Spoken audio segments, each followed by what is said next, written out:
ఈరోజు మనం డిస్కస్ చేయబోయే టాపిక్ అంటే నీ రీప్లేస్మెంట్ అనేది చాలా కామన్ సర్జరీ. వీటిల్లో చాలా రకాలుగా రకరకాల ఇంప్లాంట్ వాడుతున్నారు, రకరకాల టైప్స్ వాడుతున్నారు, రకరకాల మార్కెటింగ్ ఇనిషియేటివ్స్ జరుగుతున్నాయి. సో పేషెంట్కు నీ రీప్లేస్మెంట్ ఎటువంటి టైప్ చేయించుకోవాలి, ఏది బెటరు, ఎవరికి ఏది చేయించుకోవాలి అనేది చాలా కన్ఫ్యూజన్గా మారుతున్నారు. సో చాలామంది మేము ఏది చేయించుకోవాలి, ఏ ఇంప్లాంట్ వాడాలి అనేది రెగ్యులర్గా అడుగుతూ ఉంటారు. సో దాన్ని కొంచెం సింపుల్గా మీకు వివరించే ప్రయత్నం చేస్తాను. హలో, నేను doctor Sudheer Reddy from Landmark Hospitals, Hyderabad. మొట్టమొదటిది నీ రీప్లేస్మెంట్ సర్జరీలో మోస్ట్ ఇంపార్టెంట్ పాయింట్ ఏమంటే a good surgeon and a good patient. This is the most important point. Surgeon quality surgeon అయి ఉండి క్వాలిటీ సర్జరీ చేసి పేషెంట్ దాన్ని అర్థం చేసుకోగలిగిన పేషెంట్ అయ్యండి, దాన్ని సక్రమంగా చూసుకునే పేషెంట్ అయితే కనుక మోస్ట్ ఆఫ్ ది నీ రీప్లేస్మెంట్స్ బాగా సక్సెస్ అవుతాయి, ఎక్కువ కాలం ఉంటాయి. అండ్ అన్నిటికంటే మోస్ట్ ఇంపార్టెంట్ ఫ్యాక్టర్ ఇది. సో దీన్ని మనము ఎప్పుడైనా నీ రీప్లేస్మెంట్ చేయించుకునేటప్పుడు మొట్టమొదటి దృష్టిలో ఉంచుకోవాల్సింది ఇదే: quality of surgery, training of the surgeon and paying attention to detail. అంటే ఎంత బాగా చేస్తారనే దాని మీదనే మెయిన్గా ఆధారపడుతుంది. మంచి క్వాలిటీ సర్జరీ లేనప్పుడు ఎటువంటి ఇంప్లాంట్స్ వాడినా, ఎటువంటి టెక్నాలజీ వాడినా ఏ ఉపయోగము ఉండదు. సో మొట్టమొదట మీరందరూ గుర్తుపెట్టుకోవాల్సిన విషయం అది. ఆ తరువాత ఈ రకరకాల నీ రీప్లేస్మెంట్స్, రకరకాల టెక్నాలజీస్ ఉన్నాయి, వాటి గురించి మార్కెటింగ్ బాగా జరుగుతుంది, ఏది బెటర్ అని అడుగుతారు.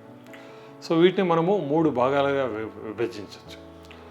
ఒకటి సర్జరీ చేసే విధానము, రెండవది సర్జరీలో వాడే వస్తువులు ఆర్ మెటీరియల్స్, మూడవది కొత్తగా వచ్చిన కొన్ని టెక్నాలజీస్. సో ఇట్లా మూడింటి గురించి నేను చెప్తాను. మొట్టమొదటిది సర్జరీ చేసే విధానం. సర్జరీ చేసే విధానంలో మెయిన్గా 2 విధానాలు ఉంటాయి. మోస్ట్ ఆఫ్ ది పీపుల్, అందరూ సర్జన్స్ చేసే విధానాన్ని మీడియల్ పారాపాటెల్లర్ అప్రోచ్ అంటాం. అంటే ఏమంటే మనకు సర్జరీలో మెయిన్గా మోకాలును డ్రైవ్ చేసేది, మోకాలకు మెయిన్ ఇంజను, మోకాలు బాగా పనిచేయాలంటే ఉన్న మోస్ట్ ఇంపార్టెంట్ మజిల్ వచ్చి క్వాడ్రిసెప్స్ మజిల్ అంటాం. అంటే మనకు ముందు వైపు మోకాలు ముందు ఇలా వచ్చి ఇలా వస్తుంది క్వాడ్రిసెప్స్ మజిల్ అని. మోస్ట్ ఆఫ్ ది సర్జన్స్ ఎలా చేస్తారంటే క్వాడ్రిసెప్స్ మజిల్ని కట్ చేస్తారు, మధ్యలోకి కట్ చేసి దాన్ని విభజించి ఇటువైపు అటువైపు సర్జరీ చేస్తారు. దాన్ని మీడియల్ పారాపాటెల్లర్ అప్రోచ్ అంటారు. ఈ విధానంలో ఆ మజిల్ను కట్ చేసి పక్కకు జరిపి సర్జరీ చేసిన తర్వాత మళ్ళా మజిల్ను 2 భాగాలను దగ్గరికి తెచ్చి కుడతారు. ఇది స్టాండర్డ్ విధానం. ఇది బాగా ప్రూవన్ విధానం, మంచి విధానమే అయినా కూడా మజిల్ కొద్దిగా డ్యామేజ్ అవ్వడం వల్ల నొప్పి ఎక్కువ ఉండడము, రికవరీకి టైం ఎక్కువ తీసుకోవడము, ఆ మజిల్ కొంచెం టైట్ అవ్వడం వల్ల బెండింగ్ ఎక్కువ లేకపోవడము, ఇవన్నీ ఉంటాయి. ప్లస్ కొన్నిసార్లు ఆ మజిల్ ట్రాకింగ్ ప్రాబ్లమ్స్ కూడా, ఇవన్నీ కొద్ది ప్రాబ్లమ్స్ వచ్చే అవకాశం ఎక్కువ ఉంది. రెండో విధానం ఏమంటే దీంట్లో రెండో విధానం sub vastus or muscle sparing approach అంటాం. Sub vastus and muscle sparing అప్రోచ్లో బేసిక్ ఏం చేస్తామంటే ఈ మజిల్ను టచ్ చేయకుండా, ఆ మజిల్ను కట్ చేయకుండా వేరే ద్వారా వెళ్ళి మజిల్ను కొంచెం రిలీజ్ చేసి మజిల్ని అంతా ఒక పక్కకు జరిపి సర్జరీ జరుగుతుంది. అలా జరిగినప్పుడు ఏమవుతుందంటే మళ్ళా మజిల్ దాని ప్లేస్కి అది వస్తుంది, మజిల్ ఏమీ డ్యామేజ్ జరగదు, దాని రక్త ప్రసారం బాగుంటుంది, ప్లస్ దాంట్లో స్కారింగ్ ఉండదు.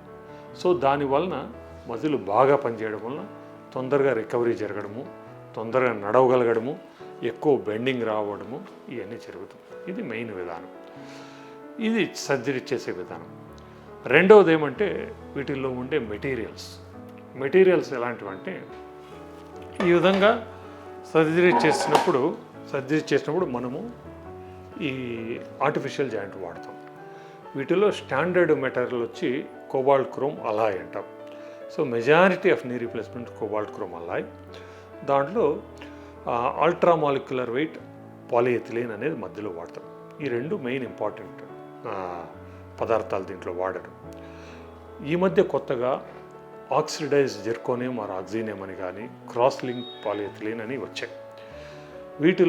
వీటి నోషన్ ఏమంటే ఈ కొత్తగా వచ్చిన మెటీరియల్స్ తొందరగా అరగవు. సో అరుగుదల తక్కువగా ఉండడం వల్ల మనం ఎక్కువ కాలం 30 సంవత్సరాలు కానీ ఆ పైన కానీ ఉంటాయనేది నమ్మకం. ఇవి ఈ మెటీరియల్స్ ల్యాబొరేటరీలో వాడినప్పుడు డెఫినెట్గా అరుగుదల తక్కువ కనపడింది.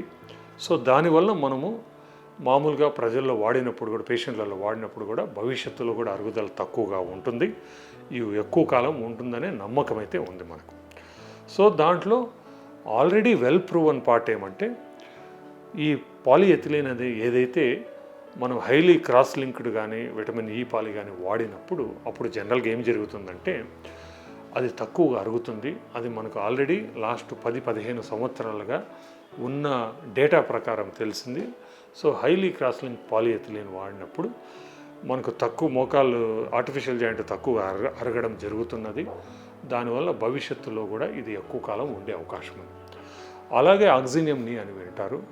ఆక్సినియం నీ అనేది స్పెషల్ మెటీరియల్తో తయారు చేయబడింది.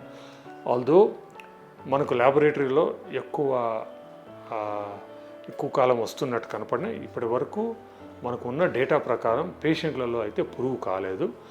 But when it is used in combination with, అంటే క్రాస్ లింక్ పాలిఎథిలీన్తో కాంబినేషన్తో వాడినప్పుడు మనకు ఎక్కువగా పనిచేస్తుందనే నమ్మకం అయితే బాగా ఉంది. కాబట్టి ఈ విధమైన కొత్త రకమైన మెటీరియల్స్ వాడినప్పుడు మనకు ఎక్కువగా కాలం వస్తుందనే నమ్మకం మనకు మెయిన్గా ఉంది.